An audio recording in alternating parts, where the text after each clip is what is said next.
the place for comic book and anime reviews.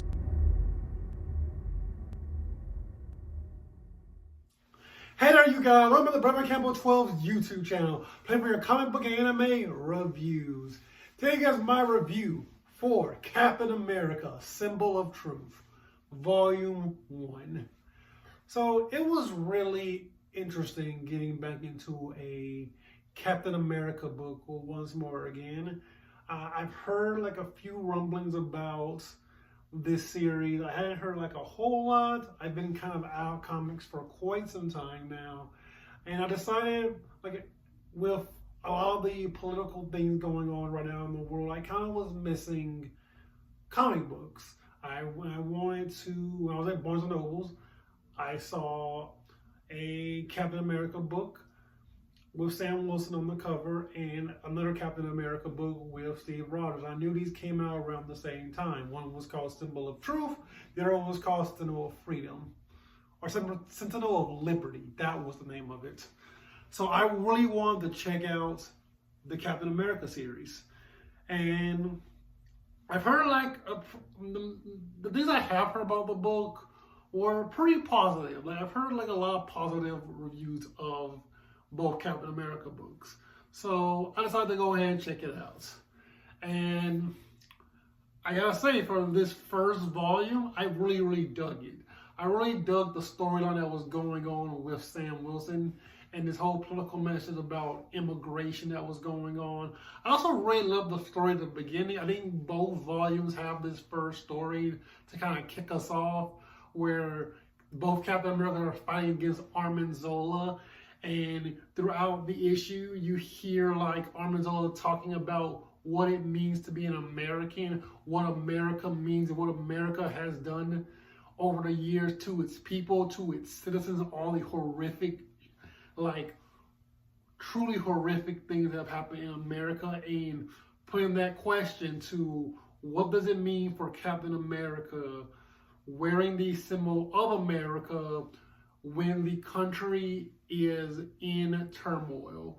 And once again, it is very much in that same vein of Secret Empire, where it very much is a story that is trying to deconstruct what it means, what Captain America as a symbol means, and what does that, how does that affect the people, the citizens going on around him, being that like people who are fans of Captain America, what does that mean for them? And I really love that angle. Like it tells us right at the very start of the book with this gorgeous art, by the way. Art throughout the entire book was gorgeous, but that first story especially had amazing art. I really dug that first story. It really jumps you into the action, gives you a sense of what this story is going to be like, what's the tone of this story is going to be like, and what's the overall vibe for what you're going to be getting within the rest of both of these Captain America books before they cross over.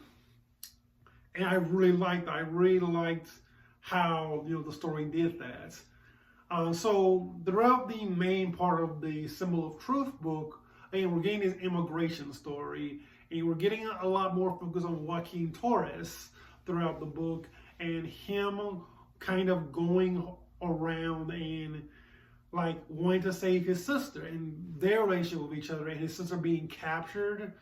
And we have this whole like mystery going on throughout the book, where we get these different characters who Sam Wilson has to like meet up with. Like at one point they go to Doom and they talk about like borders. Borders become like a big talking point throughout this book.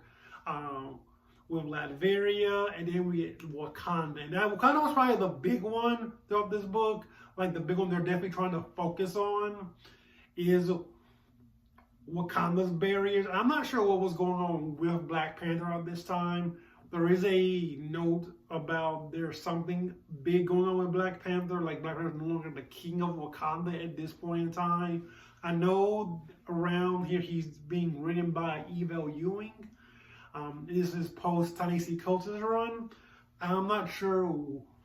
I've read Eva Ewing's Black Panther run, so I wasn't sure what was going on with the state of Wakanda right now. But I kind of get the sense that Wakanda is without a ruler, and because of that, like tensions are kind of high right now, and so like they're not really getting along well with the superhero regiment. And there's this really great scene at the very end of the book, actually, where Sam Wilson is having this argument with Shuri. And when I tell you guys, when I listen to this conversation, I just know, like, this is something I've always kind of felt. It's one of the reasons why Black Panther as a character has never been, like, my favorite superhero in comics. I love Black Panther in the MCU. I think he's one of the best characters in the MCU, but I never loved him in the world of comic books.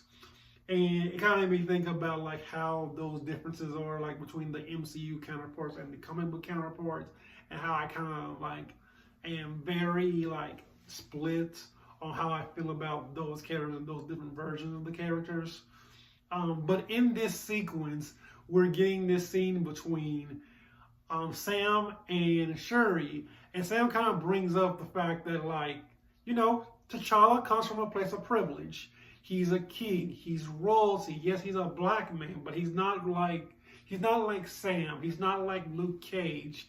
He's not really like dealing with the day-to-day, like these average day issues that a lot of like regular black people deal with. It kind of reminded me of the commentary between like high esteemed black people versus low income black people, and like how black capitalism kind of hurts everyone, and this whole like myth of black excellence being a really sticking point in the world of Marvel Comics. Very much like it is in the real world. And it was really interesting hearing that from Sam Wilson, a guy who, you know, has dealt with a whole lot of strife, has dealt with like his own issues with his family, and just the people that he is always been close to in his life. And it was just very interesting seeing that sort of dichotomy within the actual comic book, because it is something that I've always kind of felt. It's also something that I've always thought, and I never had the words to say it. But Sam Wilson kind of puts it in there. He puts it in light, and it's very interesting. It's a very notable conversation. And, you know, we just a scene where Shuri pretty much tells him that, hey, you came to our borders, you crossed over illegally. As a result of that, since you are the pinnacle of what it means to be America, you are Captain America, we're going to basically hurt other black Americans who are coming to Wakanda to help, who are coming to get help, to get asylum. We're going to kill those. They specifically mentioned asylum. They specifically used the word asylum in this whole ordeal. A legal immigration route that they specifically attack, and Wakanda cuts it off and say, we're not allowing all those black Americans to come to Wakanda, all because of Sam Wilson. And I find that to be a really fascinating storytelling method. Now, with all this being said, I do have issues with how this volume was structured, how each issue went from issue to issue. Because it's something that I've kind of always kind of disliked in comic books. Where they do this thing where each issue has like a guest star. We saw this a lot with Jean Grey and Jean Grey's solo comic, which I also reviewed a while back. And I thought it was handled a lot better there than it wasn't here. Like, the issue I really think go back to is the Deadpool issue. I know the Deadpool, like, Sam Wilson, while a lot of interesting, like, scene to see Sam Wilson and Deadpool interact with each other, very much kind of like took away from the rest of the message of the comic book, and definitely like definitely hurt my overall opinion of this run, with like each issue being like another character. Like we either get a fight with T'Challa, or we get the fight with the issue about Doom, or we get the issue with Deadpool. And I kind of don't like the way that's always structured, even though it's cool seeing those characters. I'm always asking, what do they add to the actual story? What are they adding to what's happening right now? And while the T'Challa one definitely doesn't work, because a lot of this does go back through Wakanda, and the Doom one ultimately does work.